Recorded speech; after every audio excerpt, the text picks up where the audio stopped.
আসসালামু আলাইকুম রহমতুল্লাহি ওয়া বারাকাতুহু। আলহামদুলিল্লাহ, আজ ইয়াউমুল জুমআহ, জুমার দিন ইনশাআল্লাহ তাআলা। দিনের শ্রেষ্ঠ দিন, সপ্তাহের শ্রেষ্ঠ দিন জুমার দিন।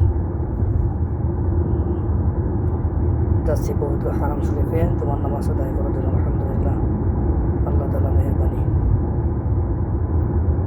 জীবনের শ্রেষ্ঠ সময়টা যেন আমাদের অবহেলায় না অতিবাহিত হয়। প্রত্যেকটা মুসলিম উম্মাহ যেন জীবনের লক্ষ্য উদ্দেশ্য, অর্থাৎ আল্লাহ তাআলা কোরআনে বলেছেন, ওয়া মা খালাকতুল জিন্না ওয়াল ইনসা ইল্লা লিয়াবুদুন। মানুষ এবং জিন জাতিকে আল্লাহ তাআলা তার ইবাদত করার জন্য, তার দাসত্ব করার জন্য সৃষ্টি করেছেন।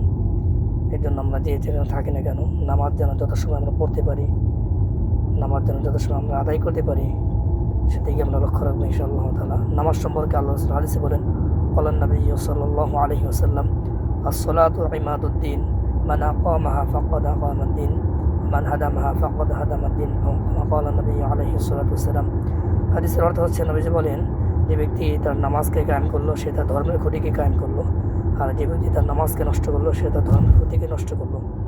এই জন্য আমরা যেখানে থাকি না কেন, গ্রামে গঞ্জে শহরে বন্দরে যেখানে থাকি না কেন, সব জায়গাতেই মুসলিম উম্মার জন্য আল্লাহ তাআলা ওরা বিশ্বের জমিনকে নামাজের জন্য প্রত্যেকটা পবিত্র স্থান যেটা, সেটাই নামাজের স্থান।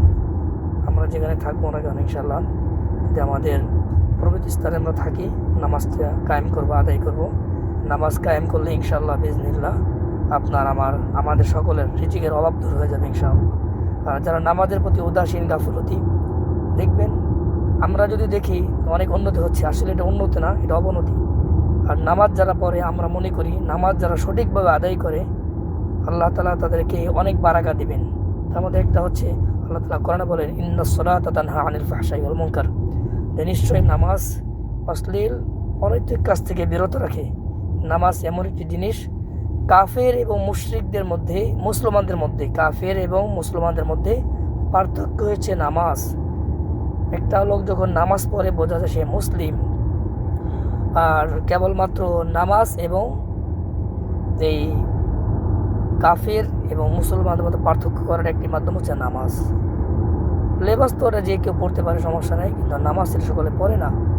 মুসলমানদের সাপ্তাহিক জুমার দিন, এখানে লক্ষ লক্ষ কোটি কোটি মুসলমান বিশ্বের মধ্যে নামাজ পড়ে, কিন্তু কোনো বিধর্মী লোক কিন্তু মুসলমানদের এই জুমার নামাজে গিয়ে নামাজ পড়তে যায় না, মসজিদে যায় না, নামাজ পড়ে না, ঈদগাহে যায় না। তো বোঝা যায় স্পষ্ট যারা কাফের এবং মুসলমান তাদের মধ্যে পার্থক্য হচ্ছে নামাজ। এজন্য সকল প্রতি আমি আহ্বান করব, যে যেখানে থাকবেন ইনশাআল্লাহ নামাজের সময় হলে আমিও চেষ্টা করব যথারীতিভাবে নামাজটা যত্ন করে আদায় করার জন্য। আপনারা সকলে চেষ্টা করবেন। সকল প্রতি আমার এই উদারতা আহ্বান রইল দিনী ভাই হিসেবে। আল্লাহ পাক সবাইকে তৌফিক দান করেন, আমিন। আসসালামু আলাইকুম ওয়া রাহমাতুল্লাহি ওয়া বারাকাতুহু।